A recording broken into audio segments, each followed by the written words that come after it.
अस्सलामुअलैकुम नाज़ीज़ तलबा, क्या हाल हैं। उम्मीद आप सब खैरियत से होंगे। अल्लाह आपको अपनी हिफ्ज़ अमान में रखे जी। आज जो मैं आपको खुशखबरी सुनाने वाला हूँ वो मैट्रिक और FA आई काम के स्टूडेंट को हैं, जिन लोगों का जो रिज़ल्ट है वो अनाउंस हो चुका है। आप लोगों ने सबसे पहले इसको लॉगिन करना है CMS पोर्टल पर, और लॉगिन करने के बाद जो दूसरा काम करना है वो आपने चैनल को सब्सक्राइब करना है।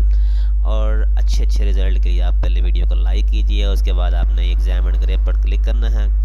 और इसके बाद आप लोगों ने आपने आना है, ये FA का रिज़ल्ट देखें, ये मैट्रिक का स्प्रिंग 2023 का जो रिज़ल्ट पर क्लिक करना है।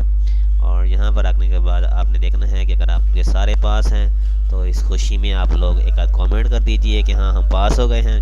और जो लोग जो हैं वो पास नहीं हैं, किसी का रिया प्यार या वो है, तो आप लोग कमेंट सेक्शन में मुझे पूछ सकते हैं कि अब इस बारे में मज़ीद क्या करना है। तो इस बारे में एक नई पॉलिसी आई है, उस बारे में आपको